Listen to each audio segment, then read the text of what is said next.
আজকের ভিডিওটা আমার রেগুলার কন্টেন্টের মতো না, আজকে একটু অন্যরকম। তাই প্লিজ একটু মনোযোগ দিয়ে শুনবেন, সবার কাছে অনুরোধ থাকলো। আর আমি ভুল কিছু বললে অবশ্যই ধরিয়ে দিবেন, কারণ অন্ধ সমর্থন কখনোই ভালো কিছু না, না আমার জন্য না আপনাদের জন্য।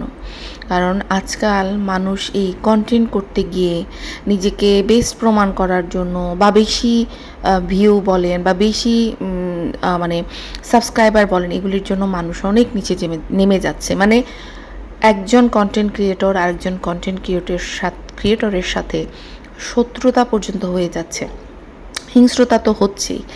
তো এগুলো তো অনেক মানে হিংস্রতা বলেন শত্রুতা বলেন, এগুলো এখন অনেক ছোট শব্দ হয়ে গেছে।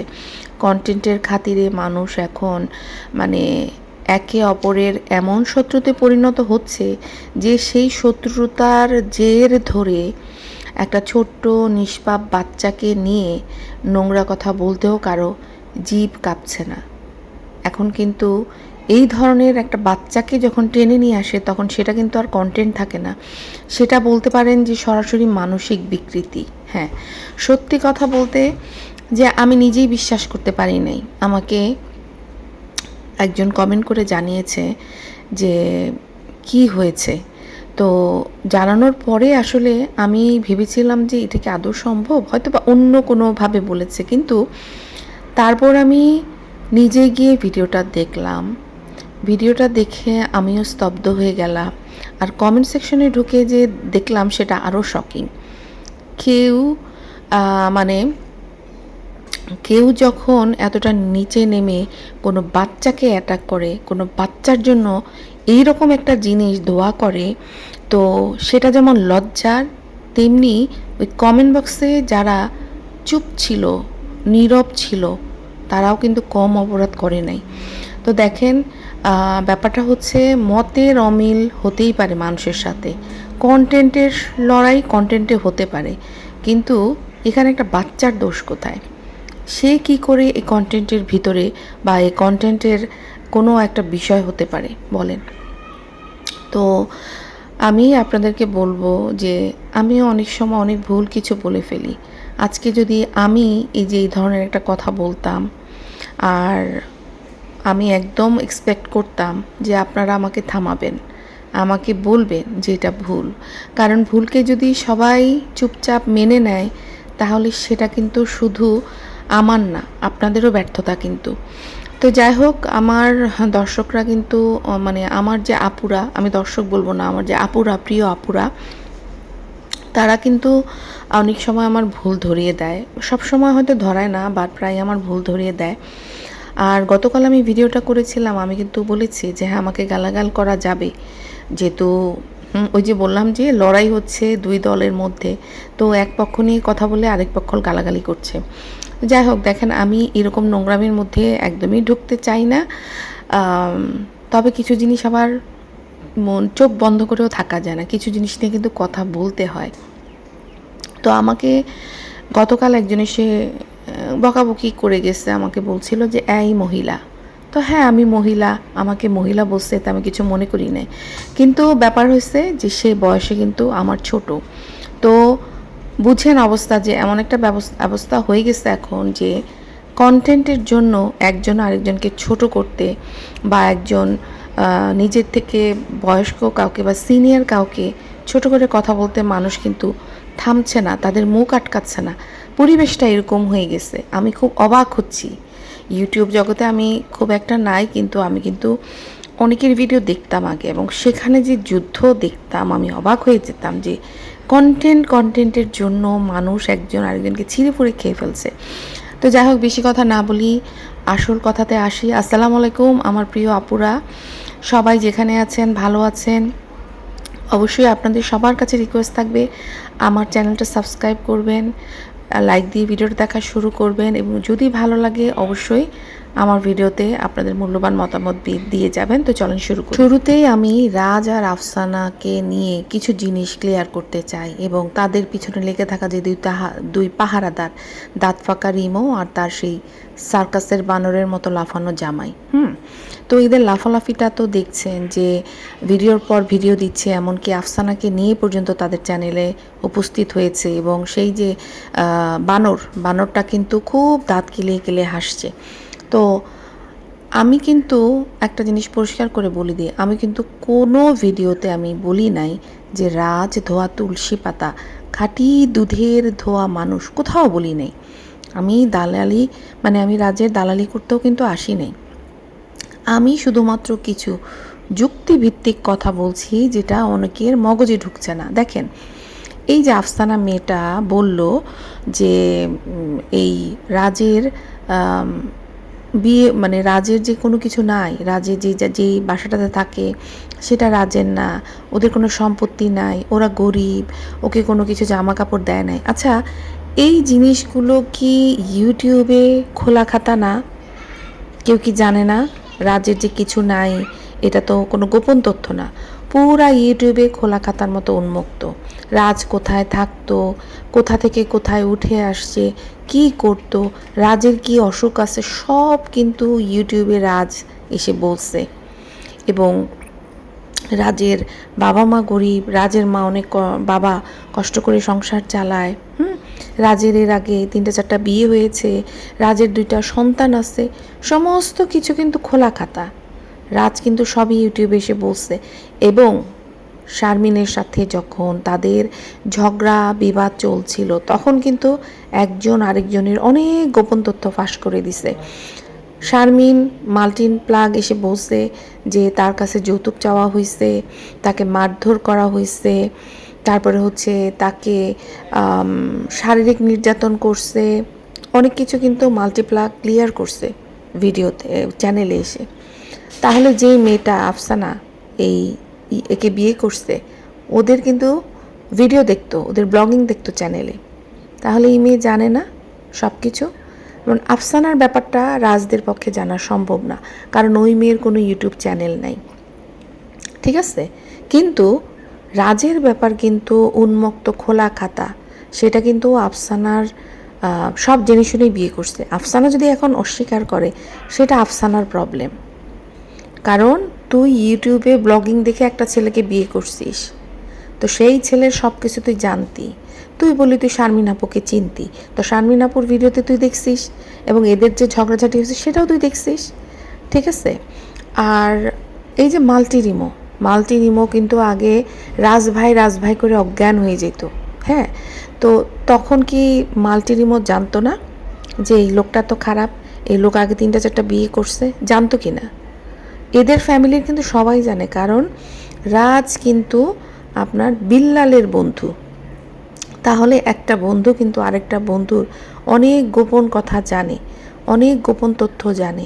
আর মাল্টিপ্লাগ কিন্তু অজানা কাউকে বিয়ে করে নাই, 4 বছর ধরে, 3-4 বছর আমি যদি ভুল না হই, প্রেম করে কিন্তু এই রাজকে বিয়ে করছে।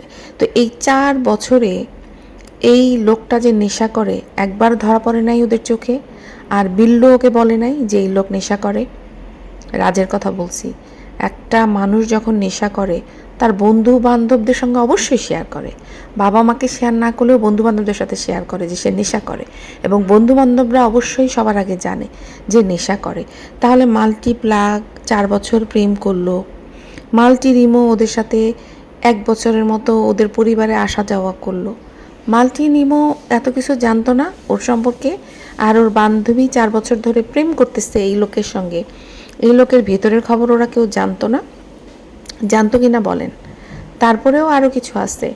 এই যে মেয়েটাকে যখন দেখাইলো একদিন, আপনার ওই যে কোথায় যেন দেখালো, একবার ওর সঙ্গে দেখা করতে গেল, তখন সবাই বলল যে এই মেয়ের চালচলন ভালো না, তারপরে হচ্ছে এই মেয়ে গায়ে ওড়না দেয় নাই, মেয়ে দেখতে ভালো না। অনেকেই কিন্তু রাজকে কমেন্ট করছে, অ্যালার্ট করছে যে এই মেয়েকে বিয়ে করতে না, এই মেয়ে শারমিনের থেকেও বেশি ফাস্ট। তো সবাই কিন্তু অ্যালার্ট করছে।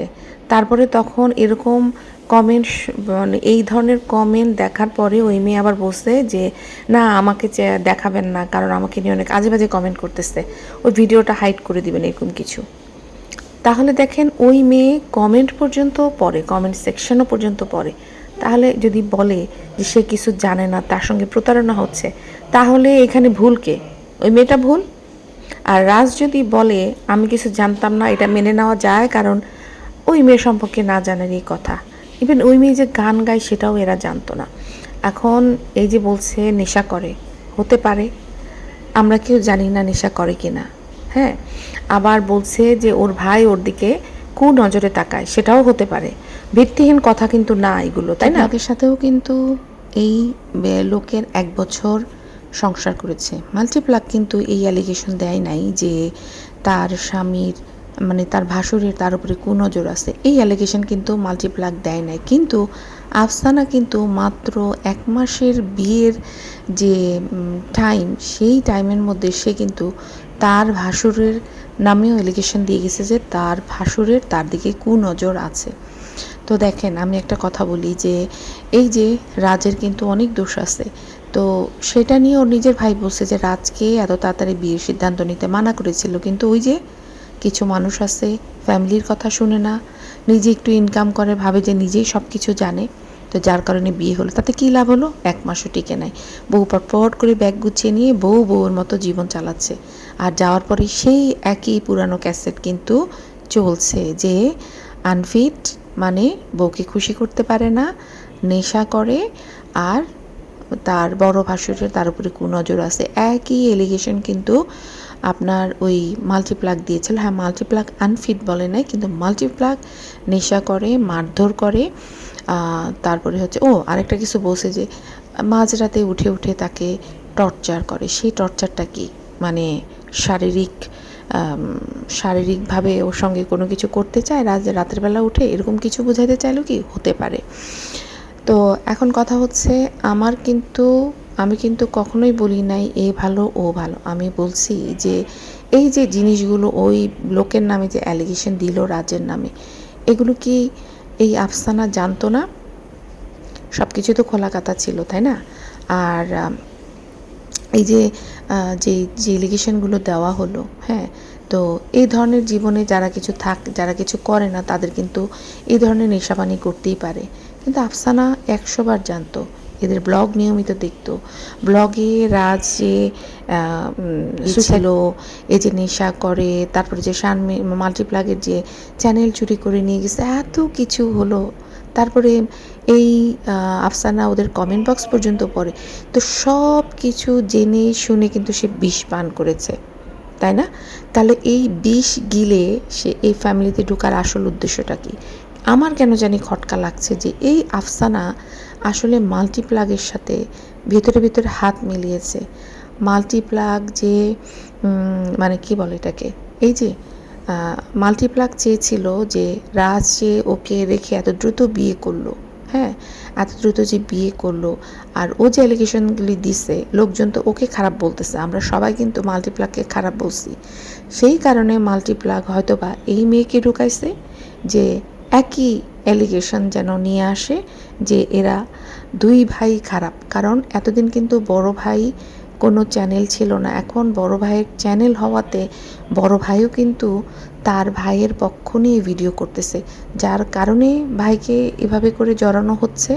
বা সত্য আমরা বলতে পারছি না, কিন্তু কখন কার কুনজর কার দিকে পড়ে। হ্যাঁ, যদিও সবাই বলছিল দেখতে শুনতে ভালো না, মোটা, হাট্টা গাট্টা, কিন্তু দেখেন আমরা বলতে পারি না কার দিকে কার কুনজর হতে পারে। আর এই যে মাল্টিপ্লাগ রিমো যেখানে ওর স্বামীর সাথে, ওই মেয়ে আফসানা গান গাইতো আর তার স্বামী তবলা বাজাতো, সেখানে এই মেয়ের সব ইতিহাস ওই লোক জানে। মানে এই মেয়ের আগে বিয়ে হয়েছে, বাচ্চা আছে, মেয়ে কোথায় সব কিন্তু রিমোর হাজব্যান্ড জানে। তাহলে মাল্টিপ্লাগের সাথে 4 বছর ধরে এই রাজের প্রেম, এবং 1 বছর ধরে সংসার করছে, এই মেয়েকে কিছু জানতো না যে এ নেশা করে?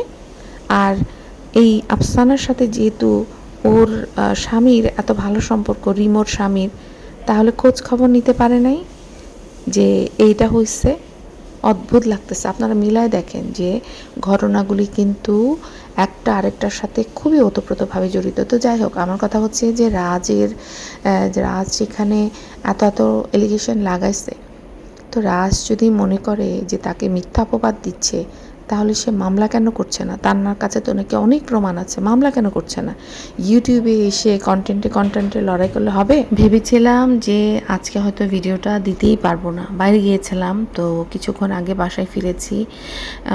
অর্ধেকটা আমি বিকালবেলা করে গিয়েছিলাম, আর বাকি অর্ধেকটা এই যে এখন রাত 12:30 বাজে, এখন এসে করছি। ঘুমাতে পারতাম, কিন্তু জানেন তো মার চোখের সামনে আজকে যে মানে নোংরামিটা চোখে পড়লো, তা দেখার পরে আমার কাছে মনে হচ্ছে যে এই ভিডিওটা যদি আমি শেষ না করি, আপনাদের সাথে শেয়ার না করি, তাহলে আমার মানে ঘুমাতে পারবো না হয়তো বা। তো যেটা বলছি যে এই যে রাজের ভাই মাল্টি রিমো আর তাদের সাথে কিছু রোস্টারও কিন্তু মানে কি বলবো এটাকে, রাজের বিপক্ষে কথা বলছে বা রোস্টিং করছে, সব ঠিক আছে, কিন্তু সবাই সবার কন্টেন্ট বানাচ্ছে, ভিউ কামাচ্ছে, কন্টেন্টের ময়দানে যুদ্ধ হচ্ছে, করুক।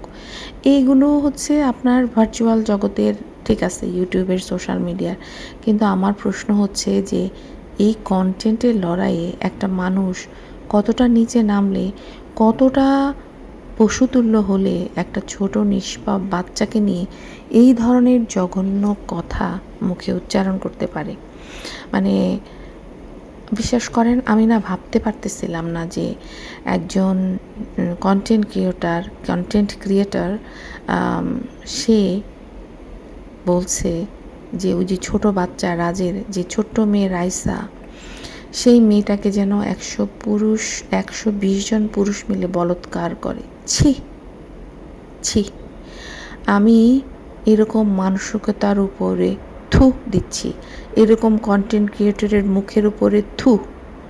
হ্যাঁ, তো যারা আপনারা এই মুহূর্তে আমার ভিডিওটা দেখছেন, আপনারা আমাকে কমেন্ট বক্সে বলবেন যে যতই যুদ্ধ হোক, যতই শত্রুতা থাকুক, হ্যাঁ, বা আমি নিজেকে যত বড় ইউটিউবার হওয়ার লড়াইয়ে মানে নামি না কেন, একটা সুস্থ মস্তিষ্কের মানুষ কি কোনো দিন এরকম একটা অবুঝ বাচ্চার জন্য এরকম জঘন্য, এরকম ঘৃণ্য দোয়া করতে পারে?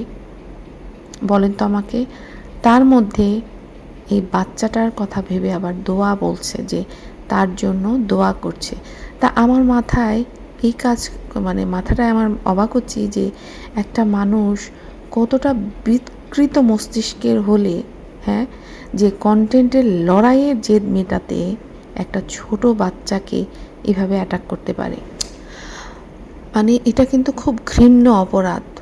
একটা মেয়ে রাইসা মেয়েটা কিন্তু মানে কি বলবো এটাকে, ওর কিন্তু এখানে কোনো অপরাধ নাই। যা হচ্ছে ওর বাবা, ওর চাচা করছে। তার জন্য এই ছোট বাচ্চাটাকে টেনে এনে এবং তার জন্য দোয়া চাওয়া হচ্ছে যে 120 জন পুরুষ যেন তাকে বলাৎকার করে।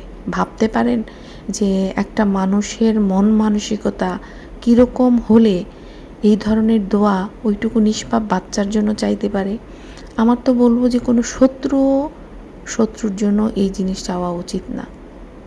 আপনারা বলেন তো, মানুষের মন কতটা নোংরা, কতটা পচা গলা ড্রেন হলে একটা বাচ্চার জন্য কেউ বলতে পারে এই ধরনের কথা, আবার দোয়া করছে? মানে এই যে দেখেন আমাদের যে চারপাশে যা ঘটছে, হ্যাঁ, এই যে রামিসার সাথে যা হয়েছিল, যেখানে একটা মানে একজন পুরুষ এই ছোট বাচ্চা মেয়েটাকে বলাৎকার করেছিল, আর সেই নরপিশাচ পুরুষটার স্ত্রী নিজে দাঁড়িয়ে থেকে সেই অপরাধে সামিল হয়েছিল প্রতিটা স্টেপে। এখন পর্যন্ত আমরা তাই জানি।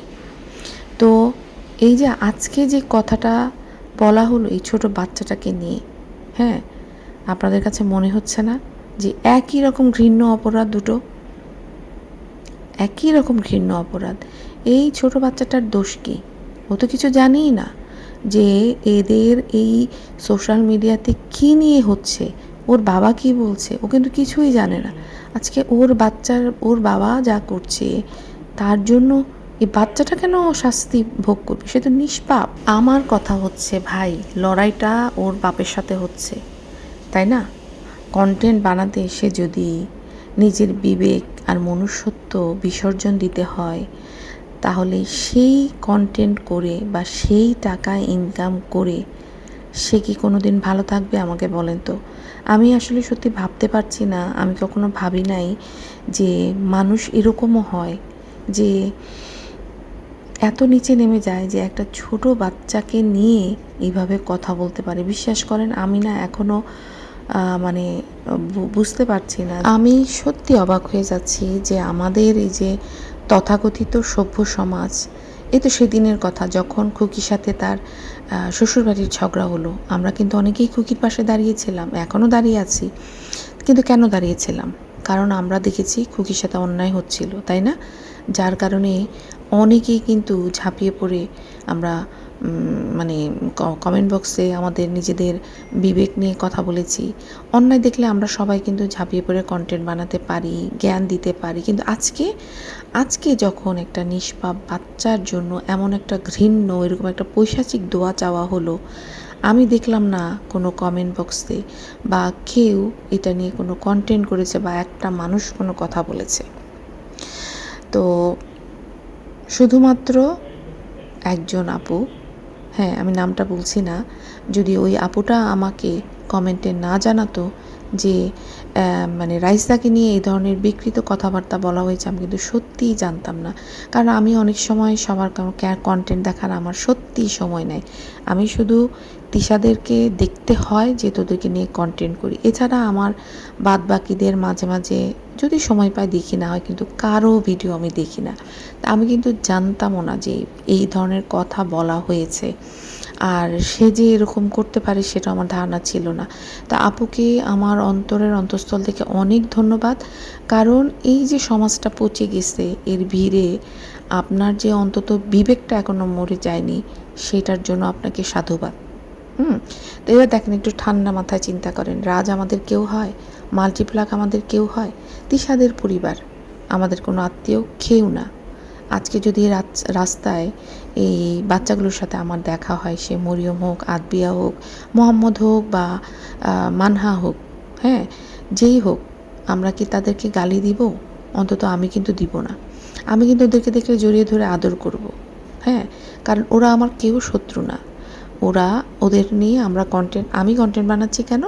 ওদের কিছু ভুলভাল সমাজে বার্তা দিচ্ছে, ওরা কিছু অন্যায় করছে নিজের বাবা মার সাথে, নিজের সন্তানের সাথে, নিজের ভাইয়ের বউদের সাথে। যার কারণে কিন্তু এই কি বলবো এটাকে, আমি এদেরকে নিয়ে কথা বলতে আসছি, হ্যাঁ। আর ওই বাচ্চাদের উপরে তো আমাদের কোনো ব্যক্তিগত ক্ষোভ থাকার কথা না, থাকা উচিতও না। ওরা কি আমাদের জাতশত্রু নাকি? কন্টেন্টের জায়গায়, কিন্তু কন্টেন্টের জন্য কারো পরিবার, কারো ছেলে মেয়ে, কারো মা বাবা, কারো সন্তান টেনে এনে এই ধরনের নোংরামি করা, সেটা হচ্ছে জঘন্য। এটার মানে হচ্ছে কি, যে কথাগুলো বলেছে তার শিক্ষার চরম অভাব আছে, তার পারিবারিক শিক্ষা বলে কোনো শব্দ কোনো দিন ছিল না। আর অন্য পাশে যেই লোকটার কারণে এই কথাগুলো বাচ্চাটাকে নিয়ে বলা হয়েছে,